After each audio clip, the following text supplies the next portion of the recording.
From the New York Times, I'm Michael Barbaro. This is The Daily.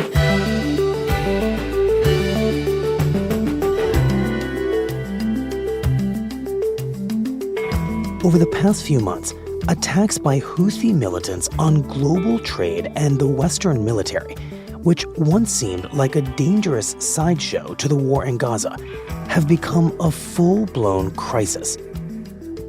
Today, my colleague, Gulf Bureau Chief Vivian Nereim, on what the Houthis really want.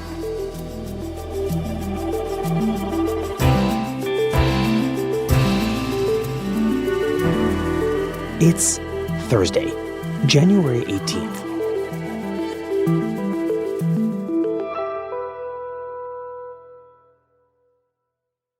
There's a marked escalation of tensions along one of the world's busiest shipping routes. Houthi militants claimed responsibility for yet another attack on a container ship. The latest target of Yemen's Houthis, Norwegian tanker Strinda, struck by a missile. A U.S. warship shot down 14 drones fired by suspected Houthi rebels in Yemen. The escalation of attacks have encouraged a series of shipping companies to announce they would suspend their movements through the Red Sea. A United States official tells CNN the U.S. military has carried out strikes on multiple Houthi targets in Yemen. This war could be escalating big time. The Pentagon confirms it has carried out more strikes against the Yemen-based Houthi rebels, the third assault on the group in recent days. Houthi leaders said this aggression will not go unanswered, threatening to keep on attacking those ships that are passing through the Red Sea. President Biden saying he will not hesitate to act further if that continues.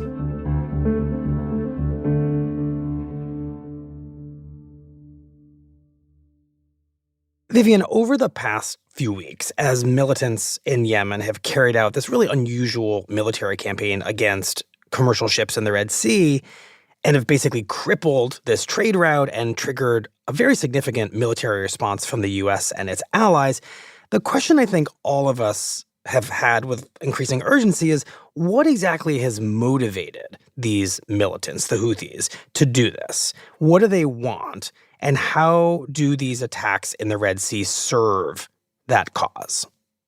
Well, the Houthis' stated motivation has from the start been all about, the Palestinians and Gaza and sort of forcing Israel to end its siege on Gaza. They have for a very long time kind of centered opposition to Israel and hostility towards the United States and the Palestinian cause in their narrative and in their ideology. Mm-hmm. And they've really been kind of bringing that up. They've essentially been saying, look at what Israel is doing to the Palestinians. No one is standing up for them. None of the other Arab governments have really done anything. They're not doing an oil embargo. They're not going to war. And that we essentially, and they represent themselves as, the Yemeni government, we are the only state in the region that is doing anything about this, that is taking on Israel and the United States. So the way that they're pushing all of this messaging out to the world is through their incredibly robust wartime propaganda. They produce these music videos and songs and poems. They're very active on social media, especially on X and TikTok. What exactly do these social media messages that they're putting out say? They've released really catchy songs in Arabic that kind of say things like, we're Yemeni, but our blood is Palestinian.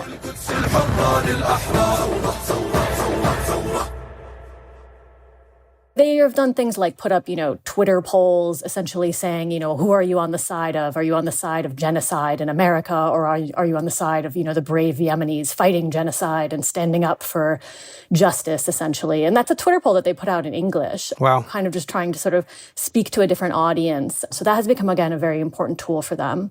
So what the Houthis say they want, and what's captured in these propaganda videos that you just described, is to use these attacks to pressure Israel and Israel's allies, primarily the U.S., into ending Israel's military operation in Gaza. That's what they claim this is all about. Yes, that's exactly what they say. Okay, so that's what the Houthis want everyone to see as their animating cause. Is that, based on your reporting, based on your long-term understanding of the Houthis, is it that straightforward? Is that the reality of what is really motivating them? No, I think their behavior and their motivations are much more complicated than that.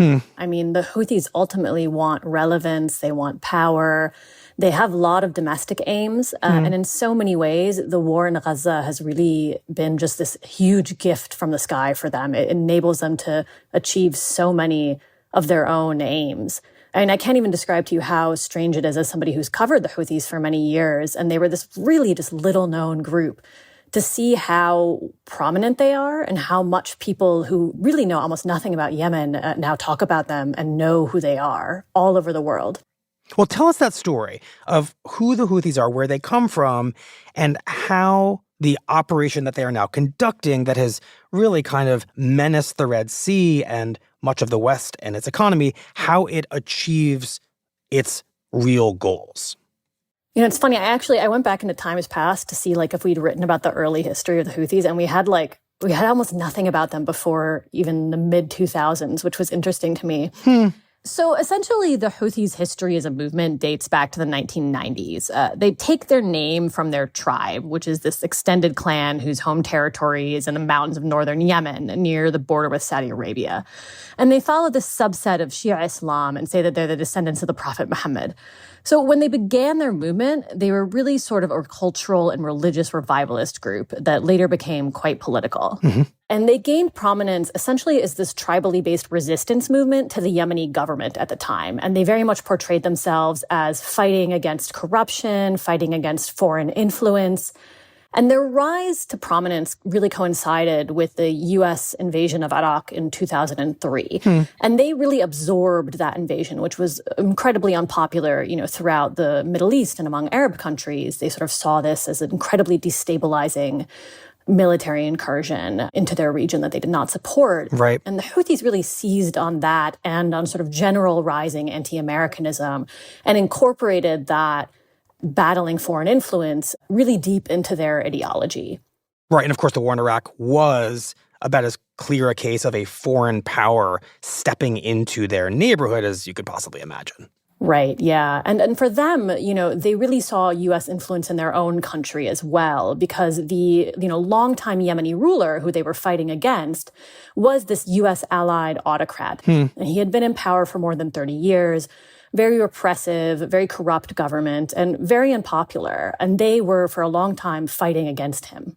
So Yemen is already in this really kind of destabilized moment around 2010 and 2011 when the Arab Spring arrives all over the region. There are these sort of revolutions toppling strongmen. Right. And one of the strongmen who gets toppled is Ali Abdullah Saleh, the Yemeni leader, in this sort of fit of popular anger.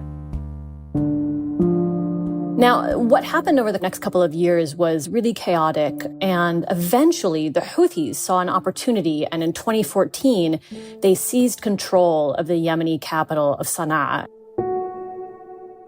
And they sort of installed themselves as the alternative.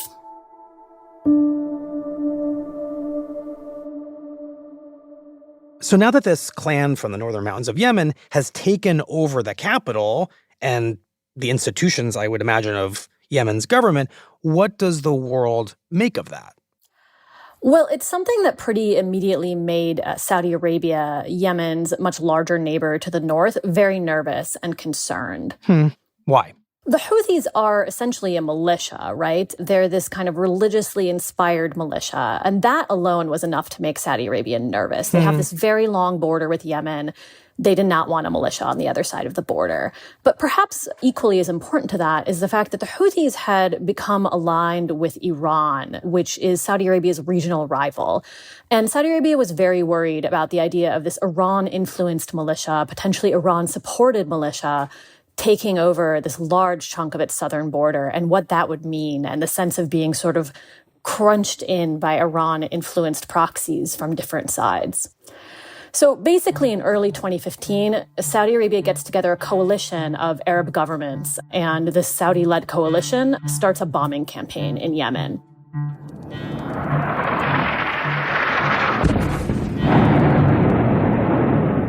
A direct strike in broad daylight. It's too graphic to show in full, but the bodies being pulled out belong to 3-month-old Samud and her 3-year-old brother, Nabil. A bombing campaign that much of the world eventually comes to see as really intensive, gruesome, and lethal. Right. Residents say Saudi warplanes have dropped more than 100 bombs in civilian neighborhoods over the past few days. Yemen was already one of the Arab world's poorest countries, and this war essentially pitched it into one of the world's worst humanitarian crises. United Nations officials are warning that Yemen faces famine on a scale the world has not seen in decades. They are talking of millions of victims. There's been a tremendous loss of life. There have been cholera outbreaks. It's a great humanitarian crisis. Many, many people are dying. It's this incredibly brutal war. The UN Secretary General Ban Ki-moon has appealed for urgent action to stop Yemen from descending into anarchy. Yemen is collapsing before our eyes. We cannot stand by and watch. And the U.S. was actually quite important to that war in the beginning. The Obama administration provided military support and intelligence to the Saudi-led coalition, refueling planes. Of course, many of the weapons that they were dropping were American weapons. So again, this kind of starts to fuel that sense from the Houthis and from many Yemenis that they are, being conspired against by foreign powers. And why, Vivian, does the United States get involved in this battle? Much of it seems to be because Saudi Arabia was such an important and is such an important U.S. ally. And the Yemeni government at the time, of course, was also U.S.-backed. So initially, the U.S. was supportive of this goal of restoring the legitimate Yemeni government. Over time, the U.S. support for the war really began to fray and become quite controversial. And you started to see a lot of political pressure in Washington for the U.S. to pull back its support and sort of fears that the U.S. was implicated in that destruction. And so basically from around 2018 and 2019 onwards, the war loses its international support. And, Saudi Arabia and the coalition members find themselves sort of on the back foot, and they gradually start to sort of pull back their involvement in the war. Got it. And where does this leave the Houthis? This essentially leaves the Houthis in power. It's really kind of incredible that they started as this underdog force, this ragtag militia fighting in flip-flops. And, by 2021, 2022, they are essentially the dominant power in Yemen. And they're feeling quite confident. They're essentially feeling like they won the war.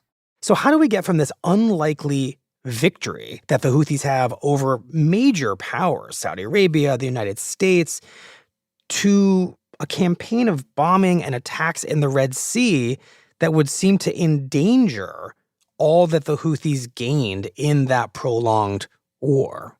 So you have to really remember that since they were founded, the Houthis have been a resistance movement. They've been rebels. That's been their entire identity. And so a rebel force doesn't really naturally then lend itself to becoming a government. They are now the powers that be in Yemen. There's nothing left for them to resist.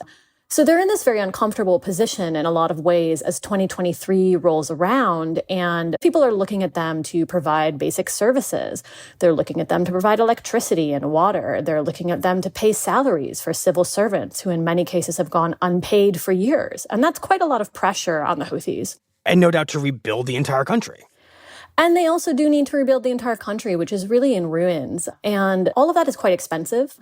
And it's not really clear how they're going to navigate their way out of that. Right. This is sort of the context that October 7th rolls around in. The Houthis are in this difficult position.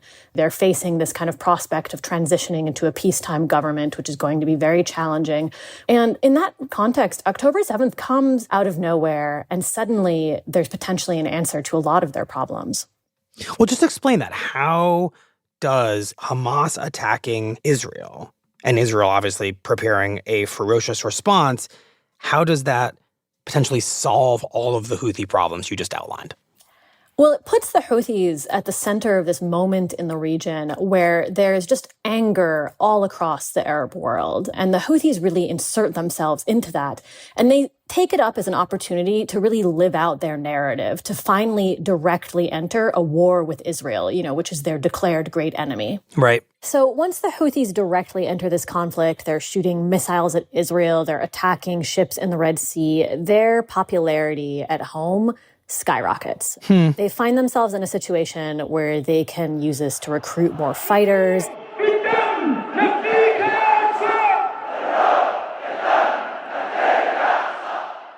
There are enormous rallies that they're holding in the streets of Sana'a of people coming out in solidarity with the Palestinians, protesting against the Israeli bombardment of Gaza.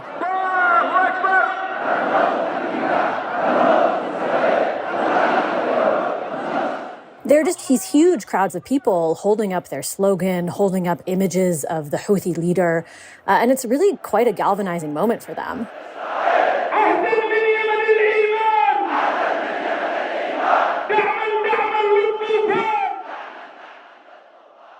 So ultimately, this, you're saying, is what the Houthis really want. This is that complicated set of motivations behind their decision to start hurling missiles into the Red Sea. The Houthis may say that what they're doing is just about defending the Palestinians and trying to end Israel's war in Gaza, but it is multi-pronged. And what the Houthis really want is a simpler way to win the hearts and minds of their own people than being the government of Yemen.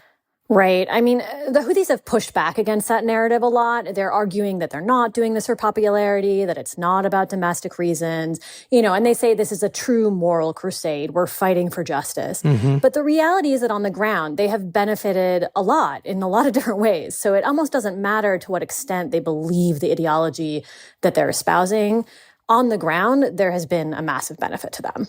And all of that means that the Houthis would seem to have virtually no motivation to stop doing what they're doing, battling the West in the Red Sea. Not at all. There's really no reason for them to pull back, and they're very comfortable fighting, and that's what they're doing right now. As soon as it stops, it essentially leaves the Houthis back in a challenging position where they're going to have to figure out how to govern. They're going to have to figure out how to be in power and not how to be the rebels. For the Houthis, it is going to be much easier to keep fighting than it would be for them to govern a country that has been destroyed by decades of war.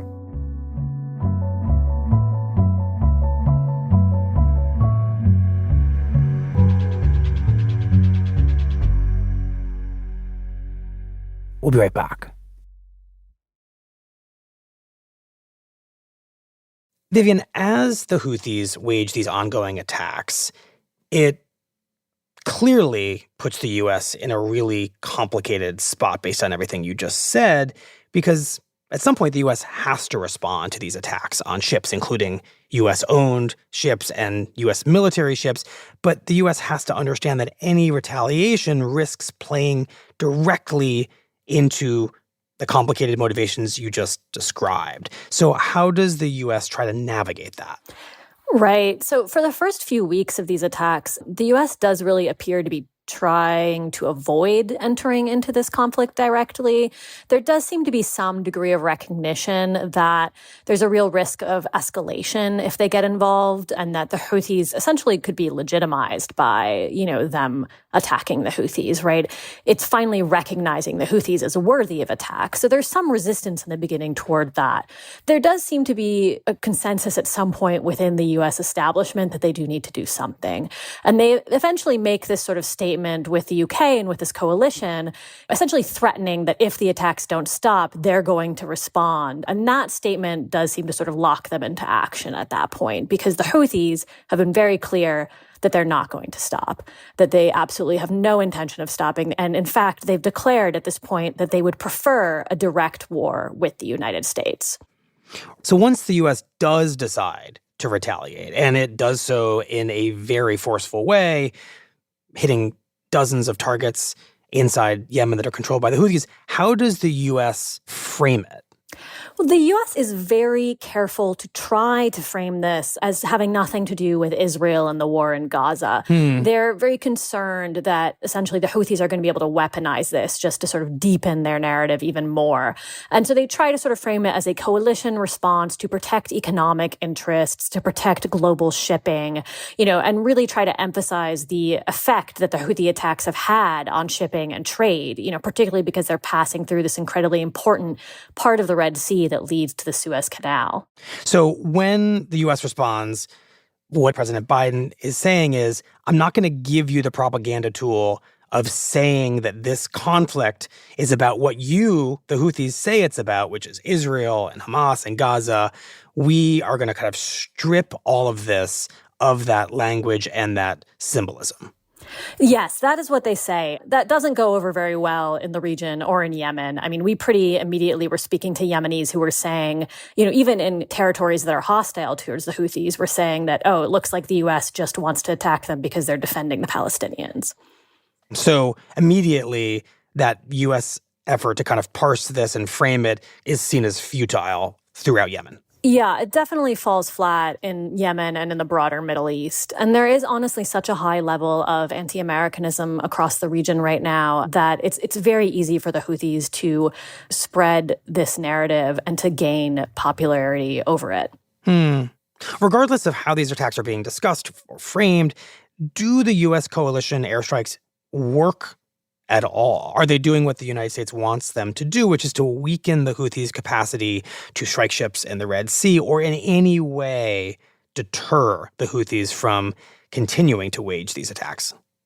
They certainly do not deter the Houthis, who pretty immediately have started to stage attacks again and have vowed that they're going to be staging even bigger attacks. And they've said now that they see not only targets tied to Israel as legitimate targets, but any targets tied to American or British interests as legitimate targets for them to hit. So essentially, they are now widening the war. They're saying that this is a world war that we are excited to enter into now, and we're ready for it. Excited to enter. That's how they're framing this. Yeah, they are really, honestly, with pretty open delight. I mean, there was a post today on social media from one of their politicians basically saying, and I'll quote him, "We're not worried about this battle, nor do we care about it. The missiles and planes that we were bombed with during the past 9 years are the same ones that America has today. America was conducting this war against us undercover, and today we will confront it directly. It's a positive thing because America is what brought destruction, siege, and poverty to our country." So instead of doing anything to contain the Houthis' aggression, the U.S. response, as perhaps many feared, risks, if not already is, expanding the threat of the Houthis. And any future attacks from the U.S., which the U.S. claims it will undertake, is going to do the same. It's going to make things worse.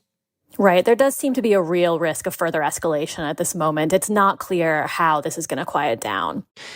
Well, what are the options for the U.S. if armed conflict and retaliation is proving to be so ineffective? What is basically the way out of a dynamic in which responses from the U.S. and its allies are feeding the Houthi narrative and making the Houthis more popular at home and less likely to ever want to stop doing this? The U.S. definitely doesn't have a great option or menu of responses in terms of how it's going to address the Houthi threat. However, one argument that we're hearing pretty consistently from regional American allies like Qatar and Oman, which is a neighbor of Yemen and knows Yemen very well, has been that the only way to address the threat posed by the Houthis is to resolve the underlying conflict that is inflaming tensions across the region. And that, they say, is the war in Gaza.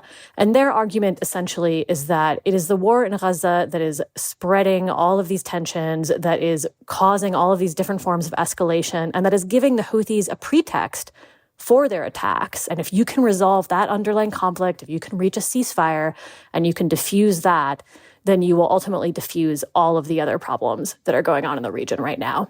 My guess is that the U.S. rejects that logic because it might feel to them like a reward for what the Houthis are up to. We're going to call for a ceasefire. We're going to push for an end to Israel's battle against Hamas just to stop the Houthis from attacking ships in the Red Sea. Right. I mean, there's certainly a fear now in the region and beyond that the Houthis know that they have this power and that they're not going to simply stop using it, right? They know now that they can essentially, hold global trade hostage by attacking ships in the Red Sea. And it's difficult to imagine them never using that card again if they know that they can play it. Right. And how should we think about that, Vivian? I mean, the reality that in a very short time, the Houthis go from the clan that they were to essentially the governing power in Yemen to now a force that is not just willing but able to menace all of Western commerce in the Red Sea. I mean, it's really a remarkable rise. I mean, the Houthis were such an underdog, and I don't think any of us imagined that we would be in this position when somebody sitting in New York even knows who they are, right? They have just risen so quickly, and they've defeated so many enemies that were so much more powerful than them, that they essentially see themselves as finally, in the divine right path now. They see God is on their side. They have no fear, partly because of that. I mean, the Houthis have been very upfront that they are absolutely not afraid of getting dragged into a long and extended war with the United States. And they've explicitly brought up, the precedents of Afghanistan and Vietnam and threatened that, come and enter Yemen, invade Yemen. We're ready for you. And you have no idea what is in for you, essentially. They're this guerrilla fighting force that has managed to withstand much more powerful entities for years and years. And that has put them in this position where they really feel that they have nothing to lose. Well, Vivian, thank you very much. We appreciate it. Thank you. On Wednesday, the United States said that it would designate the Houthis as a terrorist organization in its latest and so far fruitless attempt to pressure the group into ending its attacks in the Red Sea. The Biden administration had removed the Houthis from the U.S. terror list in 2021, saying the decision would make it easier for humanitarian aid to reach the people of Yemen. The latest designation would, among other things, block the Houthis' access to the global financial system and further isolate the group from Western institutions.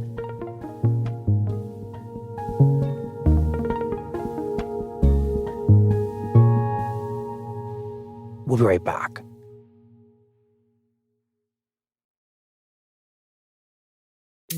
Here's what else you need to know today.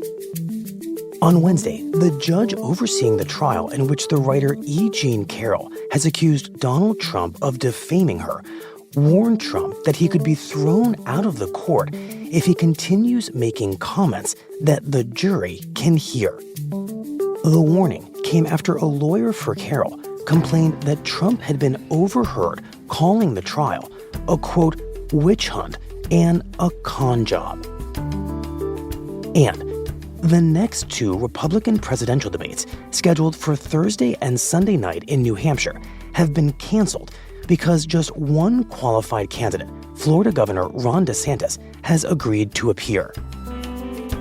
Trump has refused to participate in any primary debates, and a few days ago, former South Carolina Governor Nikki Haley said that she would refuse to attend unless Trump did, leaving DeSantis as the only candidate willing to debate. Today's episode was produced by Asta Chaturvedi, Eric Krupke, and Ricky Novetsky. It was edited by MJ Davis-Lynn, contains original music by Alicia Itube, Marian Lozano, Pat McCusker, and Rowan Nemisto, and was engineered by Chris Wood. Our theme music is by Jim Brunberg and Ben Landsberg of Wonderly. That's it for the Daily. I'm Michael Barbaro. See you tomorrow.